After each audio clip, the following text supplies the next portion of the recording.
welcome to our channel Celebrity Reports. What happened to Carlos Santana at 78?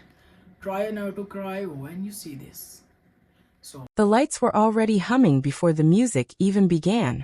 That low electrical buzz that fills an arena right before something unforgettable is about to happen.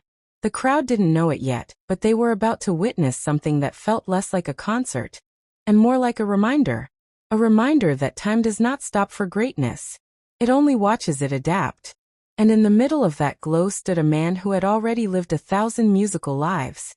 Carlos Santana wasn't rushing. He wasn't trying to prove anything. But something about his presence felt heavier than usual. Not weaker. Just deeper. Like every step carried more than just rhythm. It carried history. It carried memory. It carried every stage he had ever stood on before this one. People often think legends exist outside of time. As if success builds a shield around them. As if applause replaces aging. But there is always a moment when reality quietly interrupts that illusion. And it doesn't announce itself. It just arrives. That night, the interruption didn't come as drama. It came as stillness. A pause that felt slightly too long. A breath that seemed slightly too heavy. A shift in energy that only the closest people notice first. The audience, at least in the beginning, just thought it was part of the rhythm. Part of the flow. Artists pause sometimes. They listen. They feel. But this was different. There is a strange truth about live performance that most people never think about. When you're watching from the crowd, you see perfection or imperfection. You see sound or silence. But on stage everything is negotiation. Between body and expectation. Between spirit and exhaustion. Between what you want to give and what you still have left to give. And at 78, that negotiation becomes more honest than ever. Because nothing about age is theoretical when you are standing under hot lights with thousands of eyes waiting for magic. There was a moment when the guitar wasn't the loudest thing in the room anymore.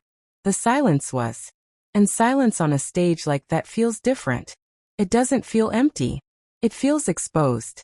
Like the entire arena suddenly realizes it is witnessing something unplanned, something human. Some fans later said they felt confusion. Others said concern. But underneath all of that was something deeper that nobody could ignore. A shared realization that even the strongest icons are still carrying a fragile body, through an unforgiving world of sound and expectation. And maybe that is the part we forget most easily as audiences. We see the songs that shaped our lives. We see the solos that felt infinite. We see the confidence, the charisma, the almost supernatural control over sound. But we rarely see the cost of repetition.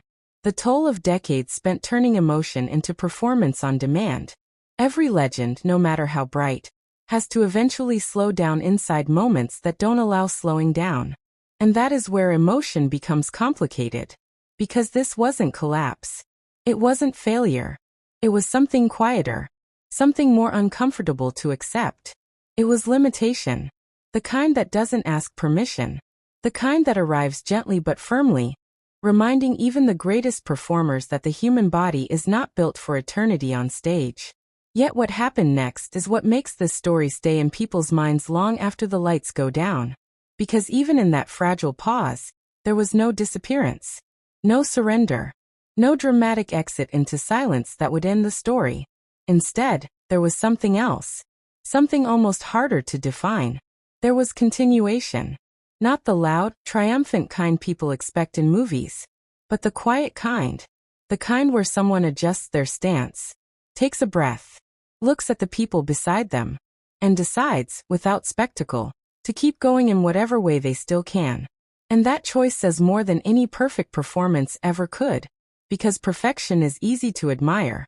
But persistence is what actually moves people. There is a reason audiences remember moments like this more than flawless shows. It is because vulnerability breaks the invisible wall between artist and listener. Suddenly, the person on stage is no longer untouchable. They are relatable. They are real. They are someone who also struggles against time, just in a different spotlight. And in that realization, something emotional happens inside the crowd. Empathy replaces expectation. Concern replaces critique. And admiration becomes something quieter, but far more meaningful. you start to understand that greatness was never about being unbreakable. It was about continuing while being breakable. The music that night didn't stop the world.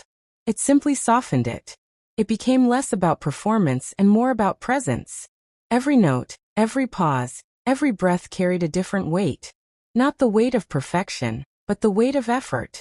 And effort, when you truly pay attention, is one of the most emotional things a human being can witness.